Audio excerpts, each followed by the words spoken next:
Paz a todos, quem vos fala é o pastor Breno, que Deus abençoe a todos, todo mundo preparado aí para o culto de hoje, maravilhoso. Vou estar lendo aqui em Gênesis 17, 19, que fala: E disse Deus, na verdade, Sara, tua mulher, te dará um filho, e chamarás o seu nome Isaque, e com ele estabelecerei a minha aliança, por aliança perpétua para a sua descendência depois dele. Um fato interessante em relação ao significado de Isaque é que quando Deus prometeu que Abraão e Sara teriam um filho, Abraão riu dessa promessa, em Gênesis 17, 17. Depois, quando Deus repetiu a mesma promessa, Sara também riu devido a certa incredulidade, está em Gênesis 18. Mais tarde, após o nascimento de Isaque, Sara reconheceu que Deus lhe havia dado uma causa de riso, e que todos que soubessem iriam rir com ela, em Gênesis 21, 6. Então Abraão ele já tinha 100 anos de idade e sua esposa Sara 90 anos, quando Isaque nasceu. Em reconhecimento à promessa da aliança, Isaque foi circuncidado quando tinha 8 anos de idade, ali de nascido, em Gênesis 21, 4 e Gênesis 17. Além desse fato aí, a Bíblia não fornece mais nenhuma referência sobre a infância e juventude de Isaque. A próxima referência a Isaque já mostra subindo ao Monte Moriá com seu pai. Então, no dia do desmame de Isaque, seu irmão Ismael, filho de Abraão com Agar, zombou dele. Sara ficou bastante irritada e pediu para que Abraão se livrasse tanto de Ismael quanto de Agar, em Gênesis 21, 10. Esse pedido preocupou bastante aí Abraão, pois se tratava de um filho seu, em Gênesis 21, 11. Mas Deus tranquilizou Abraão, dizendo que sua descendência seria considerada por meio de Isaque, e que ele não deveria se preocupar com Ismael, pois dele também sairia um povo. Sendo assim, Abraão fez conforme Sara lhe havia pedido. Muito provavelmente Ismael tinha por volta de 16 anos, quando ocorreram esses acontecimentos. Então, no capítulo 25 de Gênesis, encontramos Isaque e Ismael juntos novamente para sepultar Abraão, Gênesis 25, 9. Então, no capítulo 22 de Gênesis, para manifestar a fé de Abraão, Deus o prova, ordenando-lhe que oferecesse seu filho Isaque em holocausto. É difícil determinar a idade de Isaque no momento do sacrifício, mas segundo os historiadores aí, acredita-se que Isaque tinha cerca de 25 anos de idade naquela ocasião. Então isso condiz com relatos bíblicos, de que ele já era forte o suficiente para carregar aí a madeira para o holocausto. Então, durante o caminho, a Bíblia relata que Isaque ele não sabia que ele seria sacrificado, em Gênesis 22, 7, quando chegaram ao local ordenado por Deus. Abraão amarrou Isaque no altar para molá-lo, e molá-lo, porém, foi impedido, em Gênesis 22, verso 11 ao 12, que diz: Mas o anjo do Senhor o chamou do céu: Abraão, Abraão. Eis-me aqui, respondeu ele. Não toque no rapaz, disse o anjo. Não lhe faça nada. Agora sei que você teme a Deus, porque não me negou o seu filho, o seu único filho. Então, o episódio do sacrifício é muito significativo, além de vários paralelos com a expiação de Cristo. Tal ato demonstrou também fé que Abraão tinha, como também a obediência e a fé do próprio Isaque. A fé de Abraão se resumiu apenas em obedecer à ordem divina e entregar seu filho em holocausto. Mas Abraão creu que Deus poderia ressuscitar Isaque dos mortos para que as promessas fossem cumpridas, em Hebreus 11, 19. Então, o escritor de Hebreus ele afirma que, figuradamente, Abraão recebeu Isaque de volta dentre os mortos. Isaque ele tinha 40 anos quando se casou com Rebeca. E um pouquinho mais para frente, que é o casamento aí de Isaque e Rebeca, em Gênesis 24, Abraão ele pediu para que seu servo trouxesse de sua terra, dentre seus parentes, uma esposa para Isaque. Então Abraão creu que o Senhor garantiria o êxito da missão, e assim foi.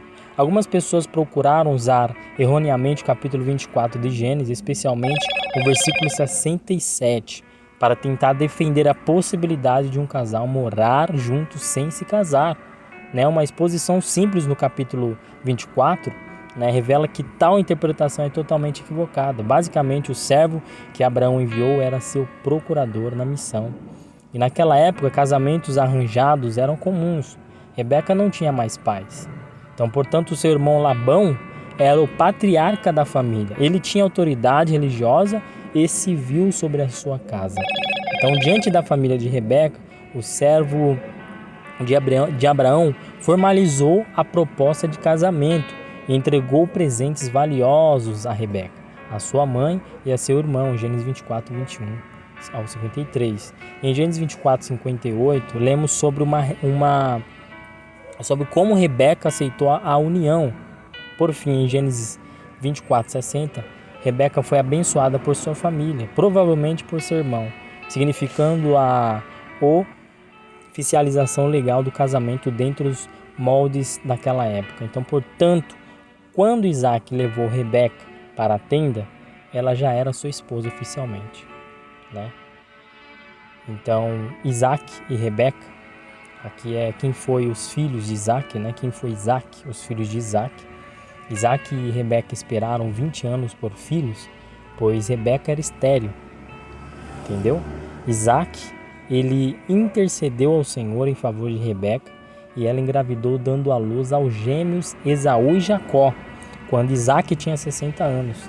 Mais tarde, quando Esaú e Jacó já eram homens formados, instigado por sua mãe, Jacó se aproveitou do fato de Isaac ter visão fraca devido à idade e passou por Esaú, né, recebendo a bênção que cabia ao primogênito dos filhos. Embora aquele ato tenha tomado Isaac de surpresa, em nenhum momento Deus foi surpreendido. Muito pelo contrário, quando Rebeca ainda estava grávida, ela sentiu os meninos se empurrando dentro de seu ventre. Quando ela consultou o Senhor sobre aquilo, ele esclareceu que dentro do ventre dela havia duas nações, né? E que o mais velho serviria ao mais novo, em Gênesis 25, versículo 23. Na Epístola aos Romanos, Paulo faz uma exposição profunda desses relatos de Gênesis, né, afirmando que antes do nascimento dos gêmeos, antes que ambos tivessem feito alguma obra, Deus já havia escolhido Jacó, em Romanos 9, 11 ao 13. Então vai ter algumas curiosidades que nós devemos saber sobre Isaac, que é sobre o caráter. Então Isaac era correto e tinha um temperamento manso. Tais aspectos podem ser identificados aí quando ele não questionou a atitude do pai em oferecer-lhe em sacrifício. Também não discutiu com os pastores sobre os poços em Gerar, né?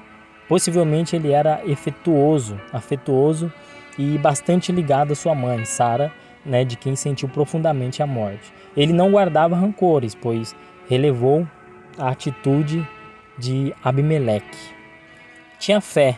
Isaac também demonstrou fé no episódio do Holocausto. Além disso, ele é citado na galeria dos heróis da fé em Hebreus 11, devido às suas bênçãos sobre Esaú e Jacó.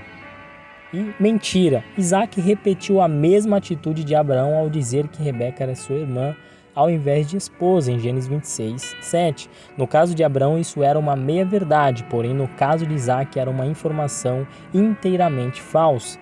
Preferência. Isaac nitidamente tinha certa preferência por seu filho Esaú, né? Alguns argumentam que tal preferência poderia ter sido causada em resposta ao favoritismo de Rebeca por Jacó.